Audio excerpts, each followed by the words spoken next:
Todos los pagos y compras online, los me gusta, las búsquedas de información, los mensajes, tweets, chats, whatsapps, todas las gestiones que hacemos por internet están dejando un rastro que contiene nuestros datos personales. No es un rastro que se desdibuja con el tiempo. Es una huella digital que ahí queda, almacenada en grandes silos, en archivos, donde se nos puede identificar. ¿Qué dice ese contrato que firmé cuando hice clic en acepto tras descargar la aplicación gratuita que estoy usando todos los días? ¿Y esa información que aparece en el buscador asociada a mi nombre, la he subido yo? ¿Tiene que estar ahí? ¿Puedo oponerme? ¿Puedo cancelarla? ¿Rectificarla?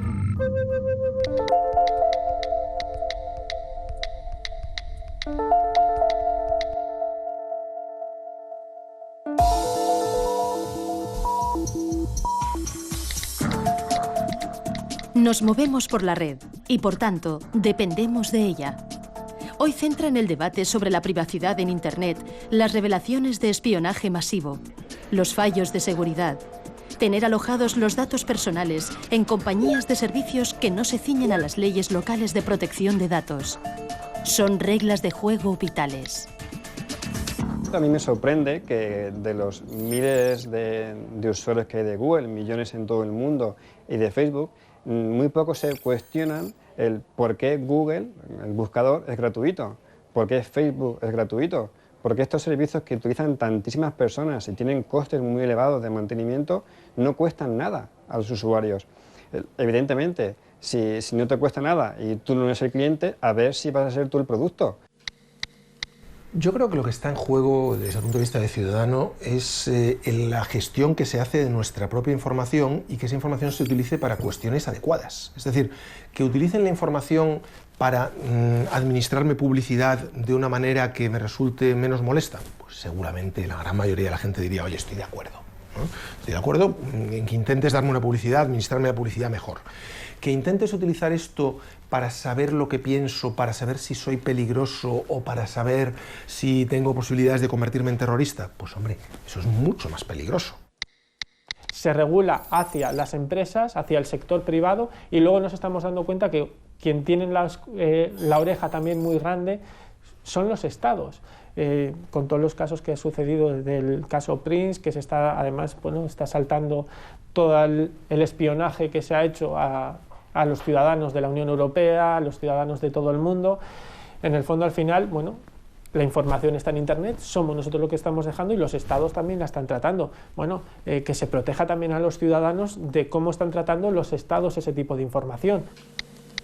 Somos números, o sea, ello no quiere decir que a las redes sociales, por ejemplo, a Google, no le interesa si Javier Sempere hace esto o lo otro, le interesa que a este usuario le gusta esto, le gusta este grupo de música, lee estos libros para ofrecerle ese tipo de publicidad.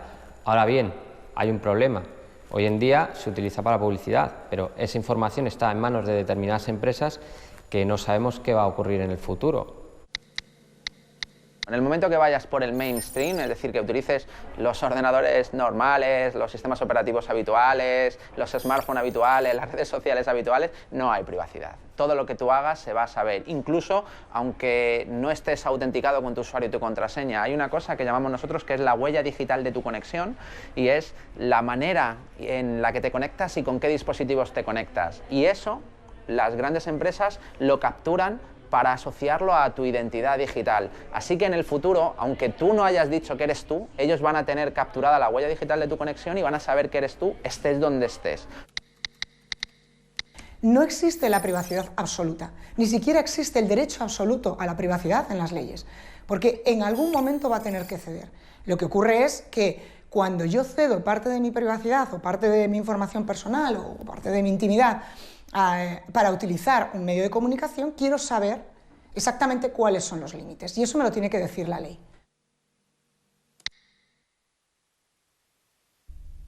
Los datos de carácter personal van mucho más allá del nombre y los apellidos, porque un dato personal es cualquier tipo de información que directamente nos identifica.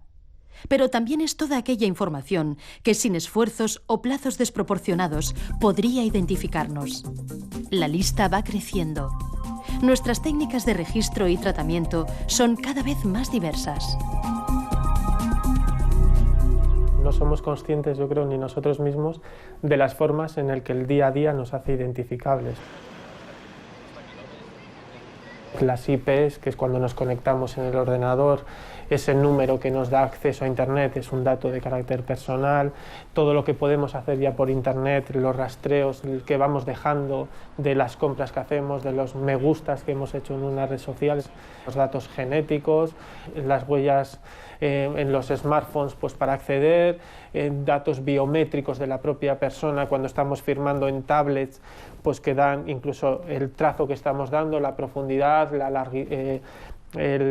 la velocidad del trazo, es decir, hay muchísima información que yo creo que no somos conscientes de ese rastro, ¿no?, de que vamos dejando. A lo mejor es identificable por tu paso, por tu forma de caminar. Un teléfono móvil con su acelerómetro puede grabar una serie de pautas que sean relativamente únicas.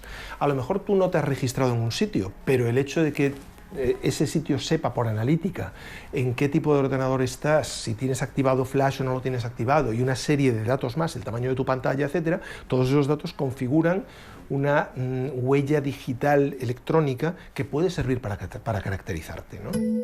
El derecho fundamental a la protección de datos está reconocido por el artículo 18 de la Constitución española, donde se contempla el derecho al honor, a la intimidad y a la propia imagen, y está protegido por la Ley Orgánica de 1999.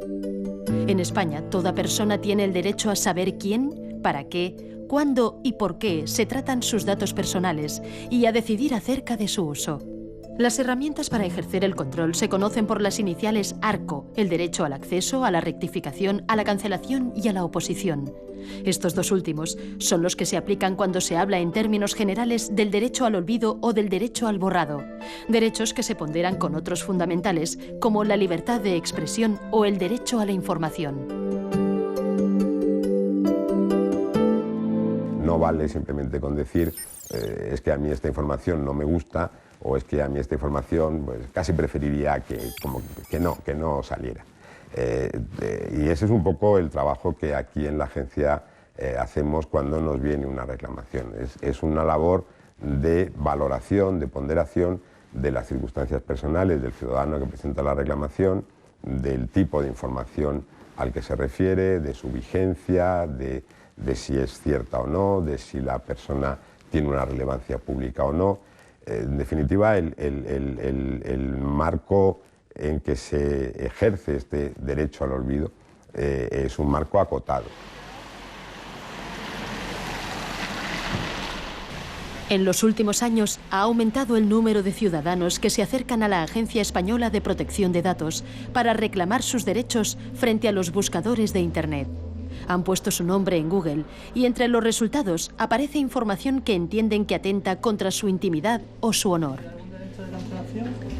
Digamos que esa difusión universal y accesibilidad universal que ofrece Internet gracias a los motores de búsqueda es justamente donde reside un poco la clave del problema con el que los ciudadanos y nosotros nos enfrentamos. Y es que el ciudadano en un momento determinado ve que informaciones suyas de un pasado más o menos remoto, informaciones no confirmadas, informaciones no reales o falsas, informaciones que surgieron en un contexto muy limitado y que se han expandido, reaparecen, se asocian con todas las demás informaciones sobre su vida y le pueden causar perjuicios, en algunos casos, muy serios.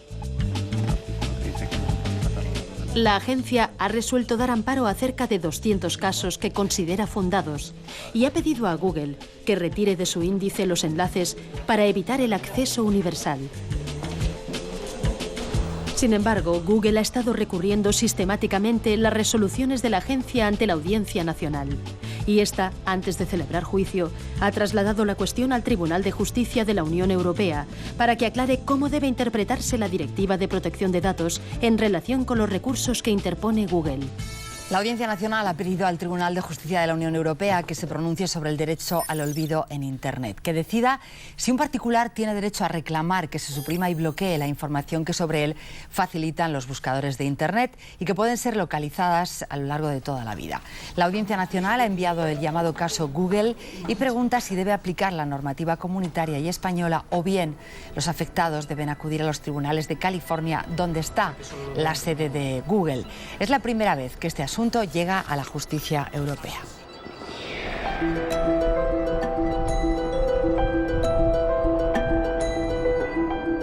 El caso de referencia sobre el que se pregunta el Tribunal Europeo es el de Mario Costejá, un perito calígrafo que vive y trabaja en A Coruña. Al poner su nombre en Google, sale un enlace que contiene el anuncio de la subasta por impago de un inmueble que Mario tuvo en propiedad con su exmujer. El anuncio lo publicó en papel La Vanguardia en 1998, pero ahora está disponible en la hemeroteca digital. Ahora ya para todo el mundo, soy deudor y casado, y no soy ni deudor ni casado, pero bueno, tengo que ir dando explicaciones. Oye, ¿tú debes? No, yo no debo, yo era copropietario. Y no, pues yo, mira, me separé, era una gran persona, pero bueno, por circunstancias de la vida nos separamos, pero bueno, mi exmujer es una gran persona y bueno, pues llego a ese punto, pero tengo que dar explicaciones. Mario no quiere que el embargo quede asociado a su nombre de por vida como un hecho relevante. Para él, el asunto ya quedó resuelto hace años. Mientras los tribunales deciden si procede a retirar el enlace que aparece en las búsquedas por Internet, él sigue recordando en cada entrevista que ha concedido a los medios que ese dato ligado hoy a su identidad digital está dañando su reputación. Yo era consultor de gestión de empresas en esta época de mi vida. Bueno, también era y siempre he sido lo que es perito calígrafo, pero compaginaba con consultoría. ¿Cómo un consultor de gestión de empresa va a arreglar una empresa teniendo él un problema de embargo? A medida que el caso de Mario Costejá ha ido ganando notoriedad, los buscadores ahora relacionan su nombre con múltiples enlaces a webs, blogs y diferentes sitios donde consta el embargo por impago, pero también queda reflejada su reclamación. Si pongo Mario Costejá a secas, pues sale pues El País, todas las entrevistas que he podido hacer, porque es el único lobby que puedo hacer. Y si pones Mario Costejá González, en segundo plano sale el famoso embargo, la famosa noticia. O sea, no hay manera de que baje. No hay manera, o sea, la tienen ahí bien puestecita. En las sugerencias, esto lo hace Google, esto ya no es indexar, ahora ha puesto Mario Costejá, embargo, y Mario Costejá, La Vanguardia. Otra lucha nueva, volveré a luchar para que esto no, esas sugerencias las quiten, porque mi hijo se llama Mario Costejá, y Mario Costejá es mi padre también, y vive. Bueno, o sea, los Costejá somos embargo, nos han cambiado el apellido. Lo que hemos conseguido nosotros con este caso es que por lo menos se planteen ciertas cosas que no estaban recogidas en ninguna ley, que no estaba claro cuál era su aplicación en Europa, ¿no? En concreto. Una vez esto esté resuelto, ya sabremos contra quién podemos reclamar y contra quién no, y esto será mucho más fácil para el usuario porque da una seguridad jurídica mucho mayor. No simplemente pegar palos de ciego intentando reclamar a unos o a otros y que todos se vayan responsabilidades, sino que a partir de ahora esperemos que ya sí que esté claro quién es el responsable principal y cuál es la manera de ejercitar esos derechos ante ellos. Desde que La Vanguardia digitalizó su hemeroteca, Mario Costejá y Ramón Sampedro comparten el mismo enlace. Junto al anuncio de la subasta hay una información en torno a la eutanasia sobre el suicidio de Sampedro, el primer español que reclamó ante los tribunales su derecho a una muerte digna. El principal problema aquí está en que es una publicación escaneada de un periódico en papel. Digamos que es una forma muy rudimentaria el llevar toda la información sin separar cada noticia, sin entender si un hecho sigue siendo noticiable o no. O sea, habría que, digamos, no mantener las noticias de una manera estática como están ahora conceptuadas, sino que simplemente se van subiendo y esto queda pues igual como una hemeroteca pero online, sino hacer un tratamiento por separado de cada noticia y resolver cuál debe seguir publicada y cuál no y en qué condiciones. Desde que la prensa y también los boletines oficiales han convertido su pasado de papel a formato digital, hay un montón de información personal que los buscadores han puesto ahora a un clic de cualquiera y a la que quizá cabría aplicar un derecho a la privacidad. Yo creo que lo que se necesita es que los gestores, o sea, se sienten, en el caso de los boletines, y decidan cambiar el sistema actual. Incluso una cosa que se podía realizar y que es bien sencilla es mandar el acto administrativo a publicar y incluyendo una fecha a partir del cual el boletín oficial correspondiente introduzca la herramienta tecnológica que sea necesaria para que los buscadores no indexen esa información. Según el abogado Samuel Parra, salir del índice de los buscadores no resulta una tarea fácil y pone de ejemplo lo que le sucede con algunos de sus clientes. Al poner el nombre y apellidos de su cliente en el buscador, sigue apareciendo en los resultados una noticia publicada en 2004. Sin embargo, el nombre que el buscador asocia a esta publicación ya no figura en el texto. Fue retirado en enero de 2013 y sustituido por las iniciales. Tú puedes conseguir que elimine la fuente original tu nombre. Puedes conseguir que la agencia española te dé una tutela estimatoria frente al buscador Google para que deje de indexar tus datos. Y a pesar de eso, tú tengas que seguir viendo, tengas que seguir soportando que al buscar tu nombre en Google se siga vinculando esa búsqueda con una noticia en la que ni apareces ya, porque se borró la información. La única explicación metafísica que se nos ocurre es que Google tenga memoria, tenga recuerdo y sepa que en su día eso existía ahí y aunque ya no está, pues lo sigo vinculando. Pero otra explicación técnica es injustificable.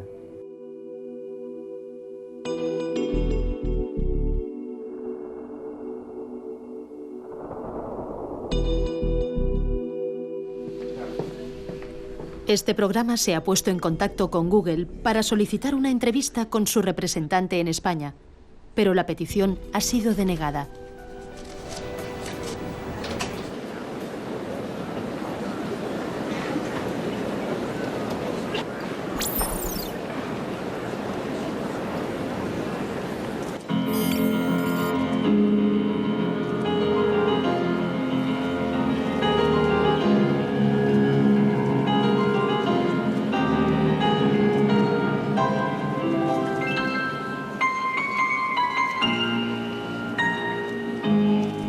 Otra fuente de conflicto son las noticias falsas que traen al presente los buscadores.